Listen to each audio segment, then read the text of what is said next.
Hello, Sagittarius, to another timeless, the love variant reading where we discuss however which way love may show up or is absent in your life. Just remember that these messages may offer universal justice if you're here for Sagittarius being in your sun rising and or Jupiter position. However, if they are present in your moon, Venus, and or Mercury, I think. You may be in search of emotional redemption, and I will ask that you see if you are interested in a second channel that you can find via the description box below. For those readings over there, may have something there for you. All right. In the description box, you will always also find access and how to book a reading with me. However, the quickest way to get in contact with me is also via email. So feel free to go browsing for it, see if you can find it, and reach out and see what you would like from me, Master Seventh, who is a master healer. I offer Zelle Reiki sessions only via remote services and any type of tarot reading that you may be in search of. All right, Sagittarius, let's go into your reading.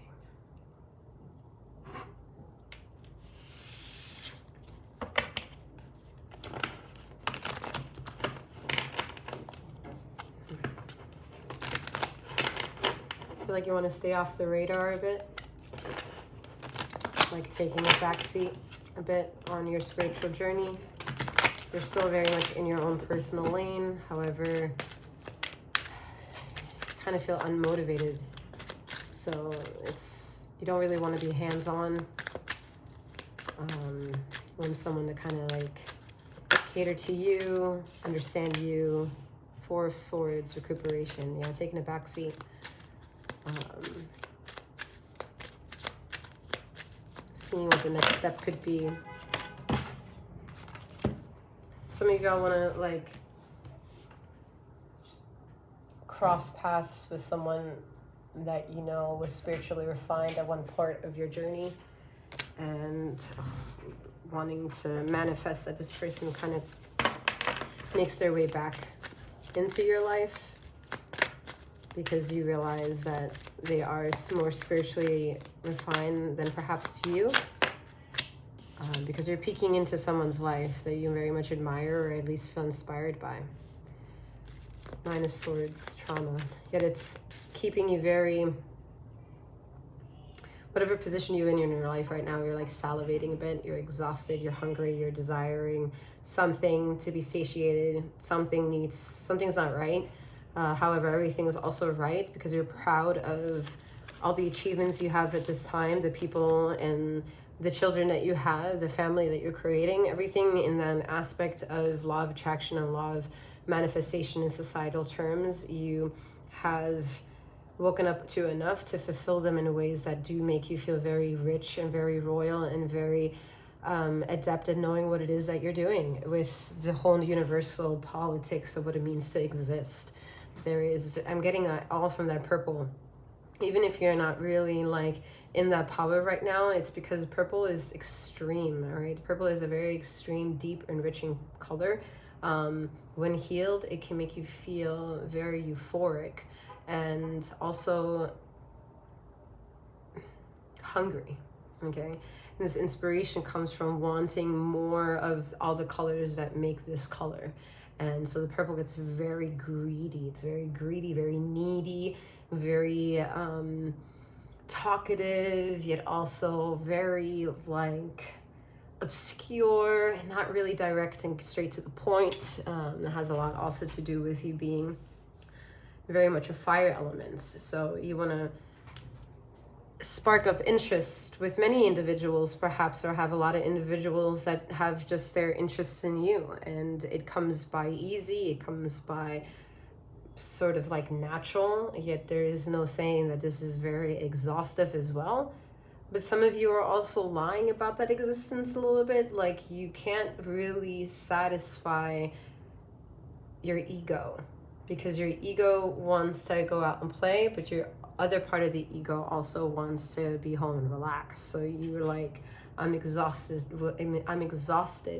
with all these exhaustive possibilities, and knowing with many experiences what the outcome of either choice could be. So that's why a lot of you are like in the backseat and wondering, you know, is there something else around the corner that it can be just as exciting?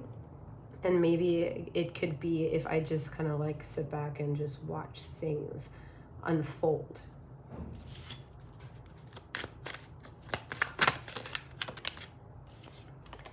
Yeah, look at that. Watch things unfold here with the Hanged Man, stillness.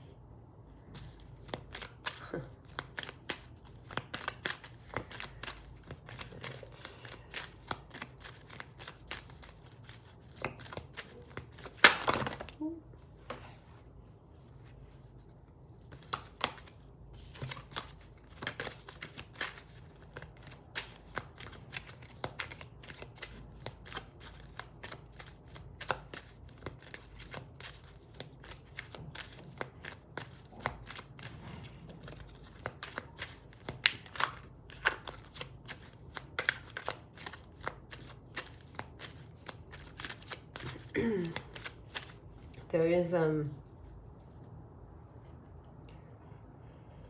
lot of artificial light in this reading. And I think that's part of having to just like, don't question it so much. Just go with the feeling that you just need to kind of sit back and watch things go, because I think this is how you're going to learn what it means to filter through bullshit in another way. This will resonate for those who it resonates with. King of Wands, yeah, passion. Literally sitting down and watching things unfold. And most of you are doing it with your closed, with eyes closed here, right? Feeling the power within and letting that be the way to kind of gauge which path to take in this nautical compass of feeling that is emerging within you and wanting to come forth.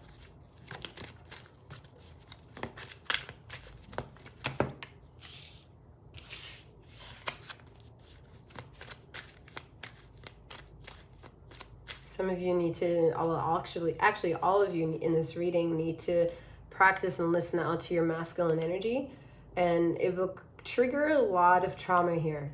All right, there's a lot of trauma needing to be unpacked here.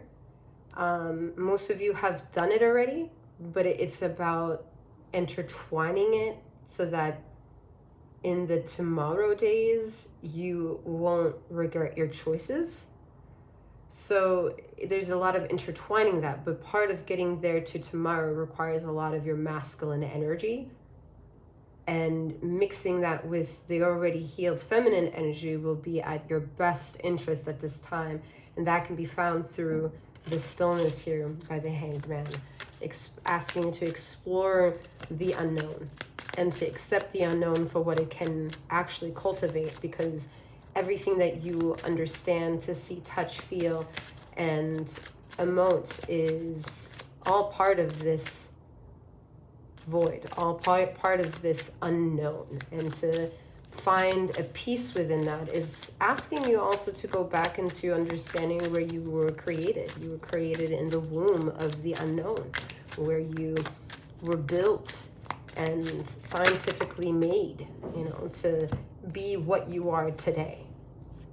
Grief, Five of Cups, right? And part of that journey is to know that the vessel of that of which you came also has had possible negative energy. I mean, there's pain involved in giving birth to you, whether it's being taken out with a C-section or actually giving birth to you, however you were created.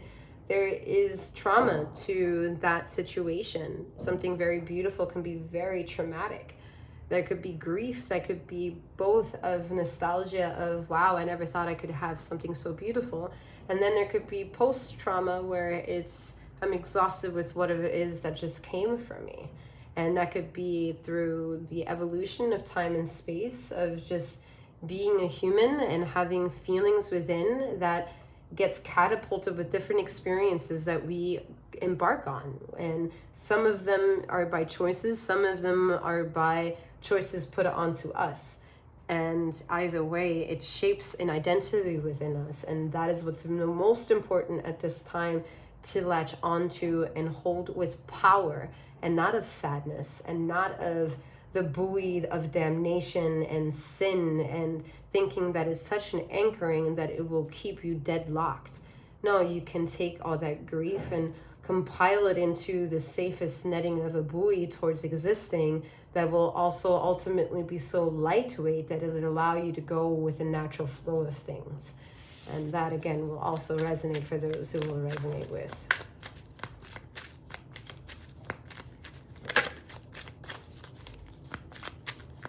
So here you can see a lot of individual yin and yang here, okay? But the yin and yang symbol is already very controversial, all right? So I'm not trying to pick on that too much. Just I want to point out the duality. One is up, is one and down. One is down. One is black. One is white. Okay. One has their eyes open, and the other one has their eyes closed. The one that has the illusion, the message of illusion here, in the major arcana influence is the Hanged Man, and that individual has their eyes open. And this is a measure of minor influence, tangible and real, to what we know it. But this individual has to also recuperate and believe the passion created from within themselves.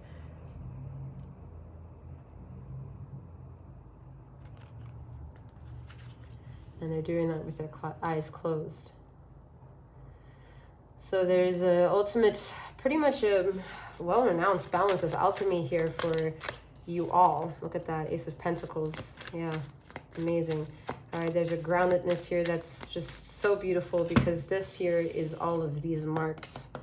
All this 4 sparks here and the 9 sparks here. This is the energy of the Ace of Pentacles, where although these cards feel difficult, recuperation and trauma, and they trigger quote-unquote negative aspects within ourselves, and they all kind of catapult themselves into grief and not seeing the good side of things, or questioning the good time of things, or being distracted by only bad. The what's keeping it all together in essence, in a way that it's still permeating beautiful things into your life, because there's not one person that I think you find beautiful, that you find ugly in your life, all right? Everyone in your life is beautiful in one way. And to look at that and appreciate that is to also then appreciate the energy that you emanate, okay? That you give off, that you attract, and vice versa. And if any of that doesn't make sense to you, then it's time to understand which position you are of illusions and to take control. Because if you can feel uncomfortable in what it is that you are, while having some version of comfort, then imagine if you've chosen comfort and just concentrated on getting rid of more of the discomforts. Okay, trying to understand the balance of that. And that has a lot to do with the message of growth here.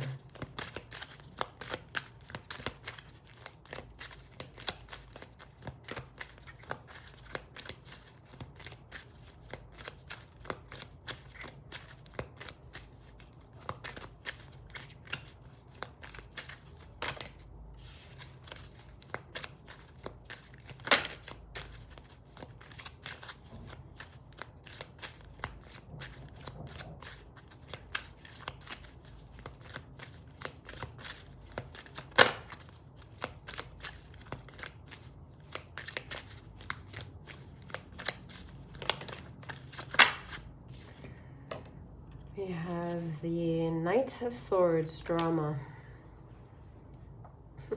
Y'all say in healing moments that you don't want drama. Yet at the same time, I think a lot of you are not really noticing that your life is made up of drama. And that causes some wedges in your social personal life, meaning those relationships that you have, whether it's by friends, relatives, or your partner.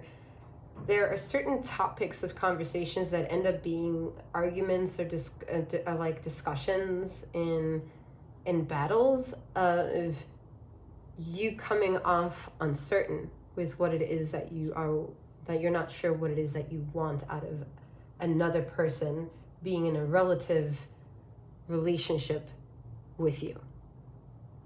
And you are not aware that part of it has a lot to do with not healing, yet at the same time, it's also a bundle of anxiety of knowing too much and uncertain of what the outcome for everyone will be in the tomorrow days. So there's a vulnerability with you feeling as much as you do and having gone through everything that you've gone through. Yet there's also a power emanating through that because you have the Ace of Pentacles here. So although everything else might be true, it doesn't mean you're at fault here or that they are nitpicky at a flaw of yours. It's more so saying that if it rings true, then there is a power of that to be used in a quote unquote positive asset. And to learn that is to gain such an awareness of self that you understand that the conscious part is an imaginative state of being that is curated by subconscious. And that of which is being curated by subconscious is an ongoing dialogue within you and the veil of all of existence. And coming through that knowing is knowing that you're a human individual capable of understanding the yeses and nos, consensual energy, and boundaries. And although they may be oversimplified and everything else is complex, it's important that the simplicity of which it is that you came from is the security to always reach back to heal anything else that has come from your existence that made you think that you should second guess your existence. Your existence comes first before everything else. Okay?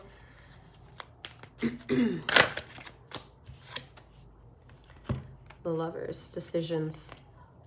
Yeah, look at that. Fascinating. All right. All these decisions, all these experiences, they magnetize the things that you already have, and they mirror the things that could also be the way of changing the ways that you feel that you are lacking at this moment as some version of control.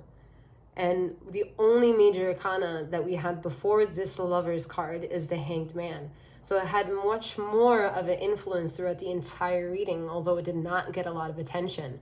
And the reason being is because it needs to try to become a bit more personalized to understand this is an ego decision that's refined possibly by traumatic experiences, that this individual had absolutely no control to understand that they needed consensual matters to operate because they were overtaken by another force that seemed bigger than them.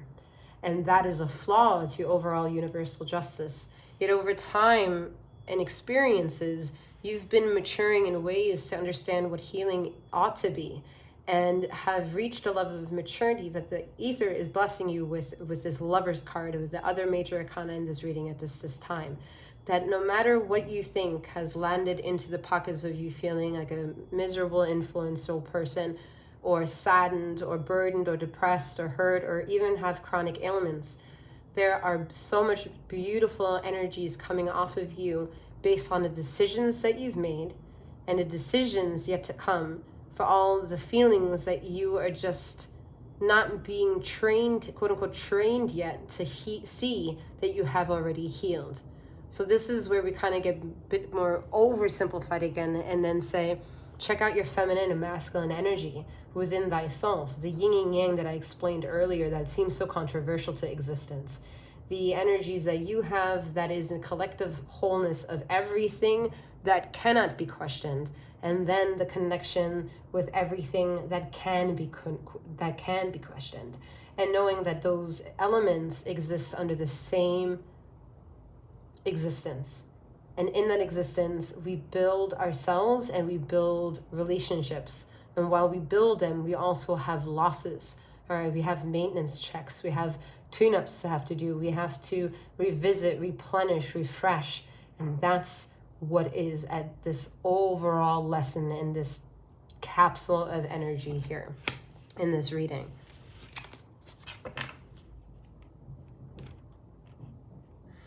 All right, I am hearing that is all that I have for you at this time, Sagittarius. Again, if you'd like any of my services, go check out the description box below. If you're having difficulty, my email address is 𝗖𝘀𝗵𝗺@gmail.com.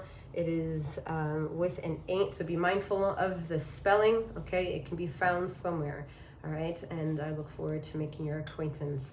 I'm wishing you a wonderful morning, noon, or night, wherever you are in the ether of this time and space, and may you keep flowing, growing, and glowing. Take care.